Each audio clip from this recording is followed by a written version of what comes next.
ඔය දෙන්න අතර දැන් කිසිම රණ්ඩුවක් වෙන්නේ නැද්ද? ගෙදර කිසිම සද්දයක් ප්‍රශ්නයක් නැතුව තිබුණු තරහවල් අමතක කරලා නිහඬව ජීවත් වෙනවා නම් පරිස්සම් වෙන්න. මොකද ඔයාලගේ කසාදේ ඇතුළතින් දැනටමත් මැරිලා තියෙන්න පුළුවන්.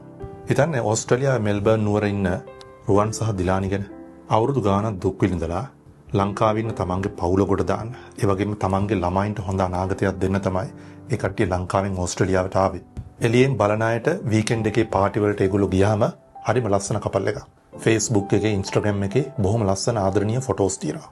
හැබැයි පාටි ඉවර වෙලා දෙන්න කාර් එක ගෙනගලා ගෙදර එනකොට ඒ කාර් එකේ ඇතුලේ තියෙන්නේ හුස්ම ගන්න බැරි තරම් පාළු මූසල නිහඬකම.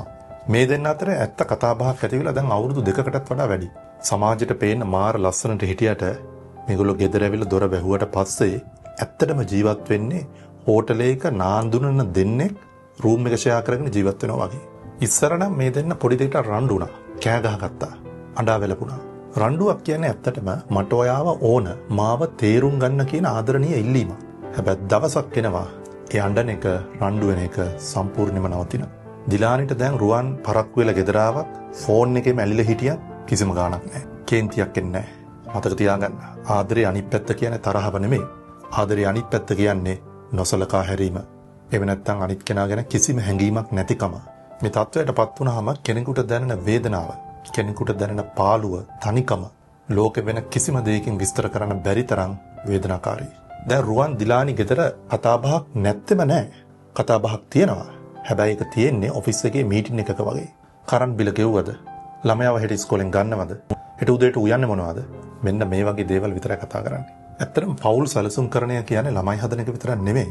මානසිකව එකට සතුටින් බැඳලා ඉන්න එක. හැබැයි මේ දෙන්න දැන් හැංගීම් මතින් ඩිවෝස් වෙලා නිකම්ම ගෙදර බිල් ගෙවන මැෂින් දෙකක් බවට පත් වෙලා තියෙන්නේ. මේකට තමයි අපි මනෝවිද්‍යාවේදී ඉමෝෂනල් ඩිවෝස් එහෙම නැත්නම් හැංගීම් වලින් වෙන්වීම කියලා කියන්නේ. ගොඩක් අය හිතන්නේ කසාදයක රණ්ඩුවක් නැත්නම් ඒක සාමකාමී බොහොම ලස්සන කසාදයක් කියලා. මේක සම්පූර්ණයෙන්ම වැරදි. ඇත්තටම මෙතන රණ්ඩු නැත්තේ එක්කෙනෙක් එහෙම නැත්නම් ඒ දෙන්නම සම්බන්ධය ගැන තියෙන බලාපොරොත්තුවත් ඇරලා. තමන්ගේ වේදනාව කියලා වැඩක් නැහැ. මේ මනුස්සයට කොච්චර කිව්වත් මේ වගේ තමයි. අන්න එහෙම කියලා එයා හිත ඇතුලෙන් ලොකු තාප්පයක් බැඳ ගන්නවා. ඊට පස්සේ එයාට මොනම කළත් හිතට රිදෙන්නේ නැහැ. ඒ වගේම සතුටක් දැනෙන්නේ නැහැ. මේක හරියට පණ තියෙන මලමිනියක් ජීවත් වෙනවා වගේ. විශේෂයෙන්ම ලංකාවේ ඉඳන් පිටරටකට ඇවිල්ලා මේ වගේ ප්‍රශ්නයක් ඇති වුනහම සමාජයට කියන්න බයයි, ලැජ්ජයි. නෑදෑයෝ තමන්ව විවේචනය කරයි. යාළු මිත්‍රාදීන් අපි ගැන වැරදි විදිහට හිතයි. මොකද සෝෂල් මීඩියාස් වල දාලා තියෙන ෆොටෝස් එක්ක ඇත්ත తත්වය ටැලි වෙන්නේ නැහැ. අපේ කසාදේ අවුල් කියන එක ලංකාවේ කට්ටියට කියන්න ලොකු ප්‍රශ්නයක් එයාට. ඒ වරදකාරී හැඟීමක් නිසා ඇතුලේ ප්‍රශ්නය තියාගෙන දහස් වරක් මෙරි මේ අය ජීවත් වෙනවා. වේදනාව විඳිනවා. සමාජයට පේන බොරු හිනාවක් මූණේ අලවගෙන ලොකු බරක් මෙන්ටල් ලෝඩ් එකක් උස්සගෙන යනවා.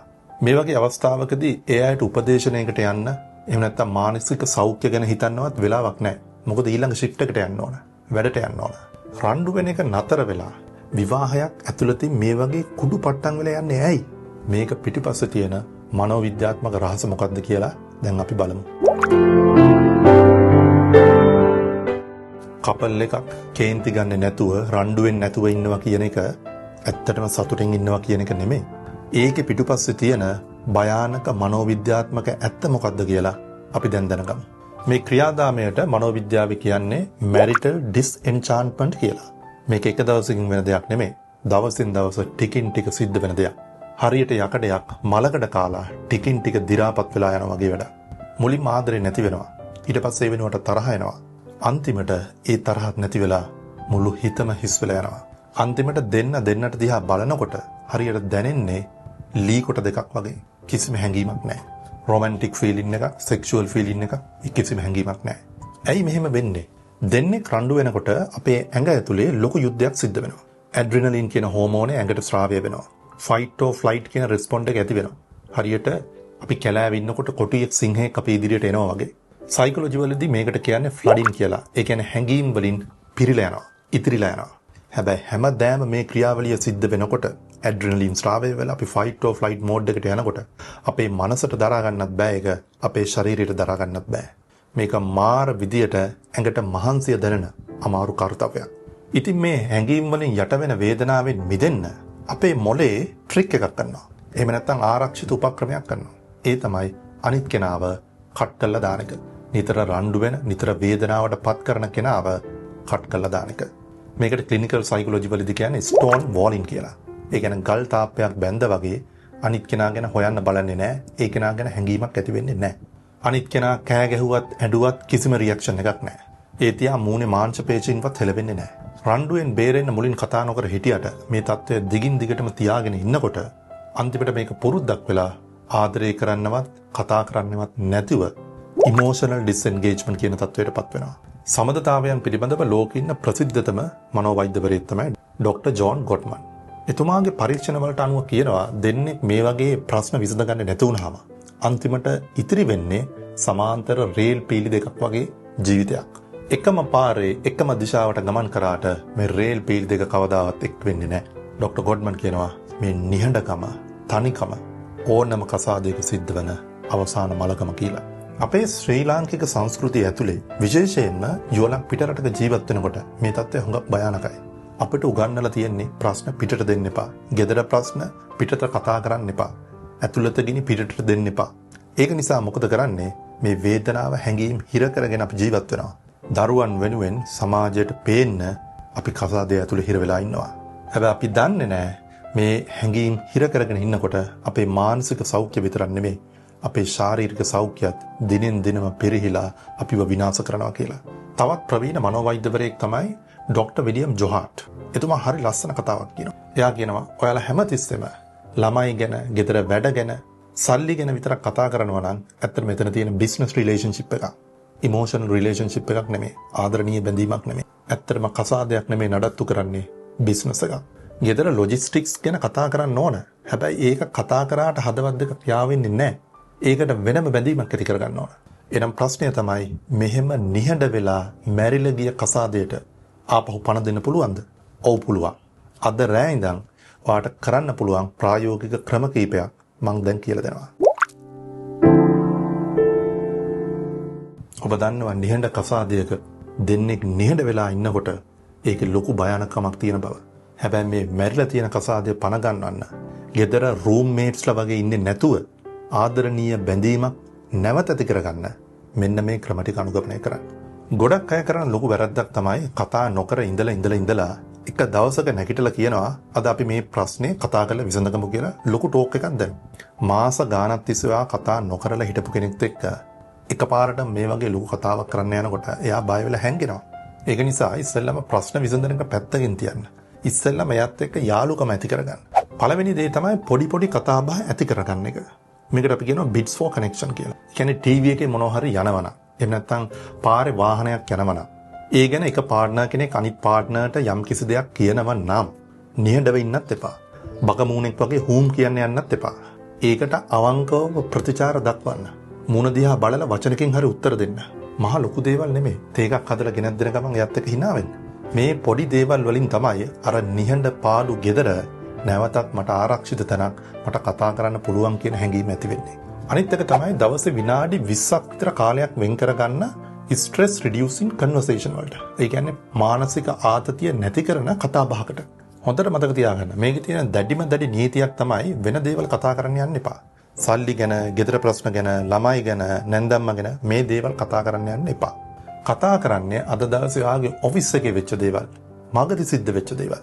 මේකෙදි අනිත් කෙනා අහගෙන ඉන්නව විතරයි. උපදෙස් දෙන්න යන්න එපා.